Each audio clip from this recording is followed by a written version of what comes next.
A very warm welcome back. If you enjoy aviation analysis, be sure to check out my second channel, Globetrotting at DJ's Aviation. In today's aviation news recap, though, I take a look at STARLUX, and there are a couple of updates on Boeing with regards to deliveries and their safety. So let's begin there. Boeing has been working hard, at least what they've said, to turn around their fortunes, but the manufacturer is more than aware that it faces a very lengthy and uphill battle to formally do so.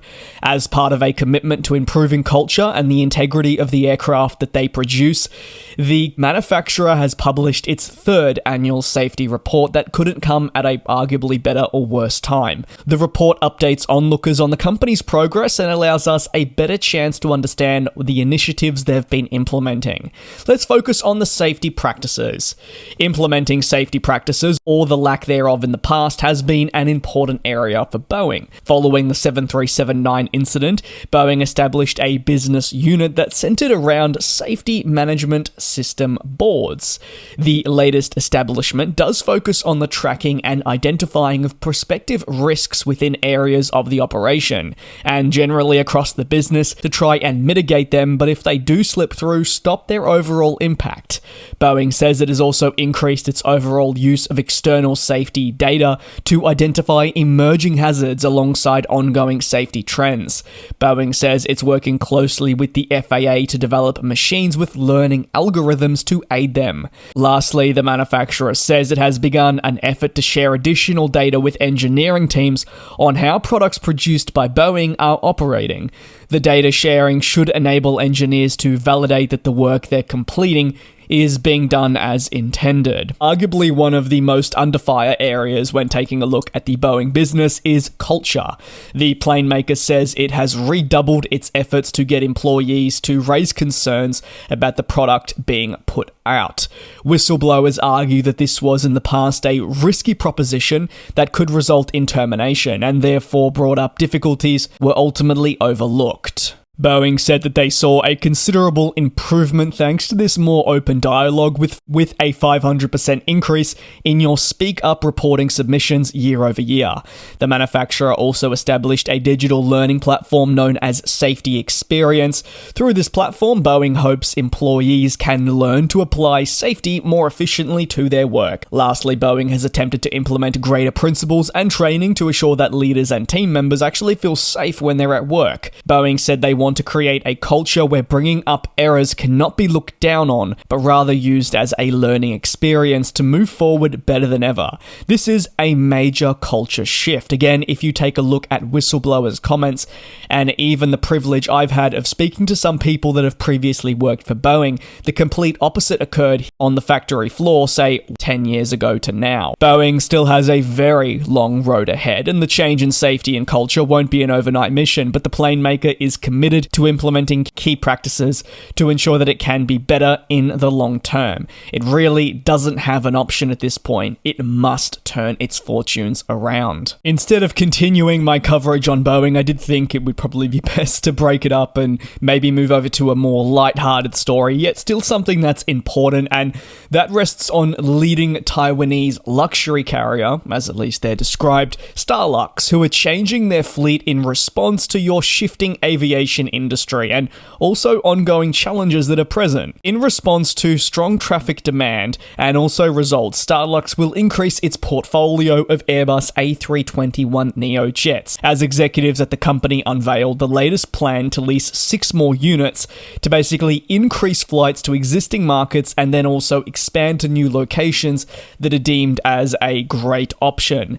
However, after positively adjusting its commitment to the A321neo, you'd imagine that other changes needed to be made, and that was exactly the case. Unfortunately, the airline is expecting to lessen its future operations with the A330neo. As part of this wide-body network shift, the airline is reducing its future lease tally for the A330-900 from a previous 8 to 5, representing a reduction of 3. And like I say, a bit of quick maths there.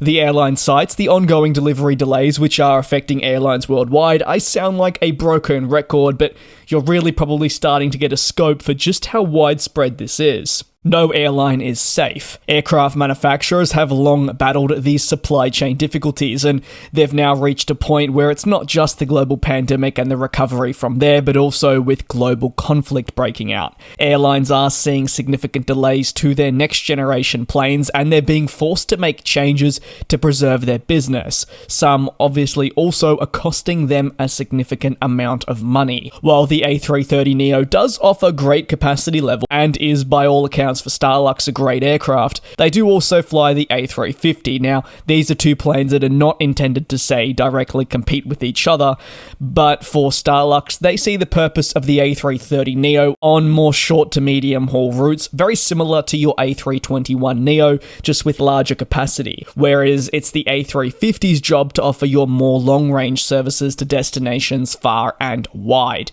With 22 aircraft in service, STARLUX actually only operates Airbus aircraft and all part of the next generation.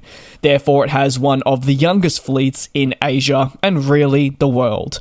On to the last story, and we're staying in Asia with Boeing aircraft deliveries set to have hit another roadblock as reported by Reuters. A delay follows a Chinese regulator reviewing batteries that power the crucial cockpit voice recorder. Therefore, Boeing will be unable to deliver its aircraft on time. It is a market that has faced persistent delays or suspensions that has made it pretty difficult for Boeing. A little bit of an interjection from in the present me coming into a video recorded over a week ago.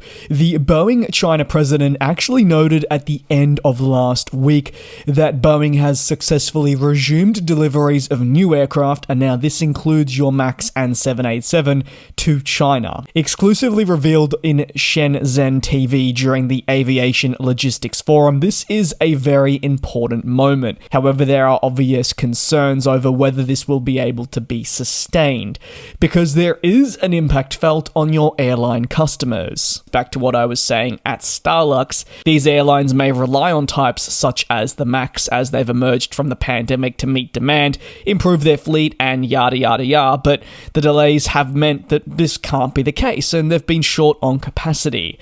Boeing has a long history of an inability to deliver aircraft to China. This is something I will definitely be exploring on the second channel more in depth, that is globetrotting, but it isn't just related to the global pandemic. You've got tensions, political issues, and more, but thanks to the delays, Boeing has found itself with a pretty hefty backlog of aircraft that need to be delivered, and most of these are for the 737 MAX, the always hot and always heavily critiqued narrow-body family of aircraft. In the last 2 years, Boeing has been therefore left also with tough decisions because of these delays and delivery suspensions on when these planes will actually be delivered, and many of the decisions relate to whether ultimately other airlines should be taking these already built aircraft rather than them sitting at Boeing factories and becoming more of a burden. Despite these question marks, Boeing still hopes to get through its backlog by the end of the year. It obviously is an ambitious target in an ever-changing region, but executives have to, at the very least, remain hopeful. That's going to conclude today's aviation news recap. Thank you very much for your support here on the channel. It really does mean a lot. Please take care. Do also be safe. I'll see you same place, same time tomorrow for your latest industry news. And we'll fly.